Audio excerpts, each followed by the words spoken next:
Hi, Tina Ketchie Stearns. It's May. It's springtime. That means everybody wants to get outside. It's a beautiful day today, and certainly understand that. But as you've been, I'm sure, ringing in your ears from every time you turn on the television, just please resist getting too close to anybody. Wear a mask. Wear gloves. It drives me crazy when I picked up takeout last night at a restaurant trying to support them, and you could either have it brought out to your car or you could go in and pick it up. And all these people are grabbing that doorknob to open the door to this restaurant without gloves on. And I'm just thinking, wow. So anyway, try not to touch common surfaces. Get some rubber gloves. Wear them when you're at the ATM or checking out at the grocery store, or pushing your grocery cart around. Just try not to touch common surfaces that the rest of the planet is touching.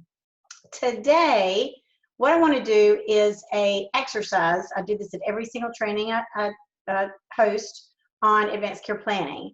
And I put in the subject line, watch this with a friend. So hopefully you've got somebody with you. If you don't, we're going to work around that. But hopefully you're watching this with another person. So here's what I want you to do. I want you to have a piece of paper and a pen.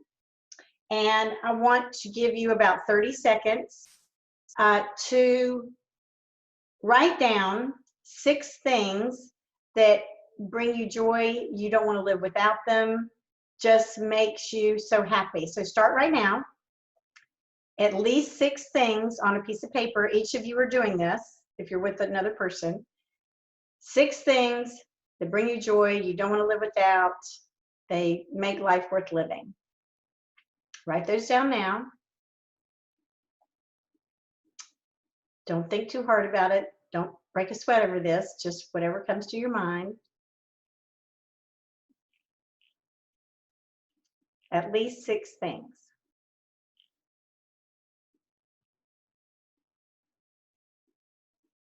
Couple more seconds.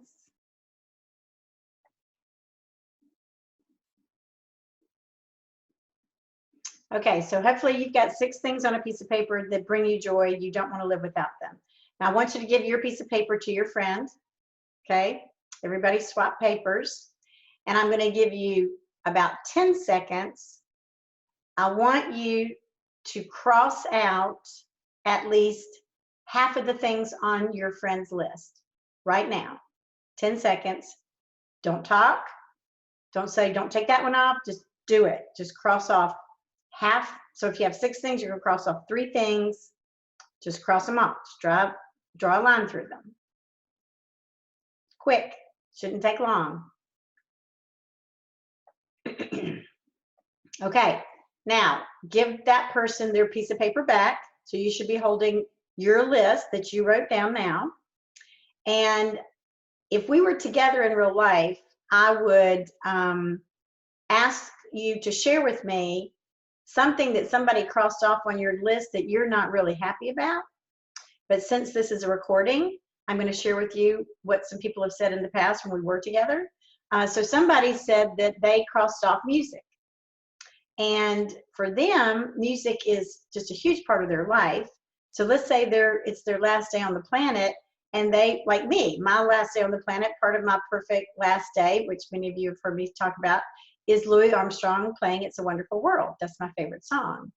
So if that person that just crossed those things off was your healthcare power of attorney, but you guys have not talked about what your wishes are, if music was important to you, but let's say this person just isn't into music, they don't really, or they don't like the kind of music you like, they didn't have that music playing like you wanted it to be playing. And that would be really disappointing to you because music was such a big part of your life. Another person said their pet.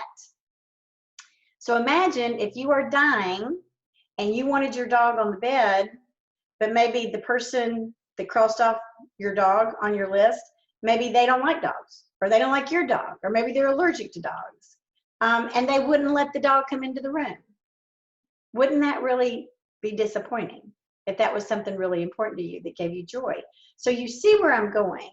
The point of this is when you pick a healthcare power of attorney to speak for you, if you cannot speak for yourself, you have to talk to them. You have to let them know what's important to you.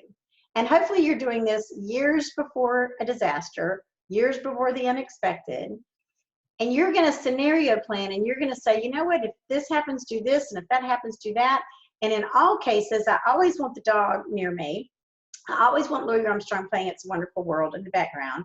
You talk about the things that are important to you so they will know how to make decisions on your behalf that you would have wanted. And if you don't have that conversation with that person, they're not going to know. They're just going to be shooting in the dark. They're just going to be crossing things off the list because they don't have a clue because you didn't talk about it. So I hope this was a meaningful exercise. If you didn't have somebody with you, I hope you struck through your own 3 things, as hard as that would be.